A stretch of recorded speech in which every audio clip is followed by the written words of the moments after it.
அதுக்கூட வார்த்தை மத்தேயு 19ஆம் அதிகாரம் 23ஆம் வசனம். அப்பொழுது இயேசு தம்முடைய சீஷர்களை நோக்கி, ஐசுவரியவான் பரலோக ராஜ்யத்தில் பிரவேசிப்பது அரிதென்று மெய்யாகவே உங்களுக்கு சொல்லுகிறேன். கர்த்தர்கிட்ட ஒரு வாலிபர் வராரு. அந்த வாலிபர் மிகுந்த ஐஸ்வர்யவான். நிறைய பணம் அவருடைய ஆஸ்தி இருக்குது.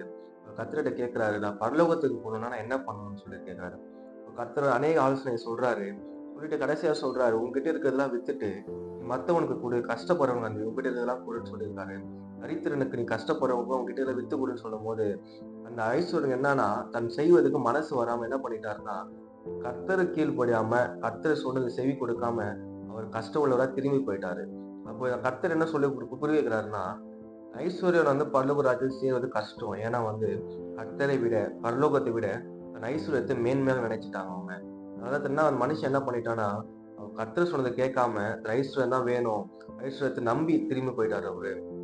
இன்னொரு வசனம் சொல்லப்பட்டிருக்கு, ஐஸ்வர்யத்தின் மேல் நம்பிக்கை வைக்காத, ஐஸ்வர்யவான் ஆகணும்னு ஆசைப்படுவதை சொல்லி கொடுத்திருக்காரு. அப்புறம் இப்படி ஒரு விஷயத்துல நம்ம கேட்டுட்டு என்ன பண்ணுவோம்னா, மனம் திரும்பி நம்ம ஐஸ்வர்யத்து மேல நம்பிக்கை வைக்காம, பணத்து மேல ஆசை வைக்காம, உலக பொருட்கள் மறைந்து போகிற பொருட்கள் மேல ஆசை வைக்காம, இதெல்லாம் உண்டாக்கின கர்த்தர் மேல நம்பிக்கை வச்சு வாழணும். இப்படிப்பட்ட விஷயத்துல மட்டும் மனம் திரும்பி வாழும் கர்த்தர் ஆசைப்படுறாரு. அதனால பரலோக ராஜ்யத்துக்கு போனோம்னா கர்த்தருக்கு கீழ்ப்படியணும், அவர் நிலைத்திருக்கும் நீதிமானாக வாழணும், கர்த்தருக்கு பிரியமாக நம்ம செய்த சித்தத்தை நிறைவேற்றணும். அதை விட்டு ஐஸ்வர்யவான் மாதிரி நம்ம இஷ்டத்தின்படி வாழ்ந்துட்டு கடைசியில கர்த்தருக்கு கீழ்ப்படியாம, அவர் சொல்றதெல்லாம் நம்ம செய்ய முடியாம, நம்ம வச்சிருக்க பொருட்கள் மேல ஆசை வச்சோம்னா பரலோக ராஜ்யத்துல சேர முடியாது. கர்த்தருக்கு பிரியமா வாழவும், அவர் சொல்றதை கீழ்ப்படியவும். கர்த்தர் மகிமைப்படுவதாக.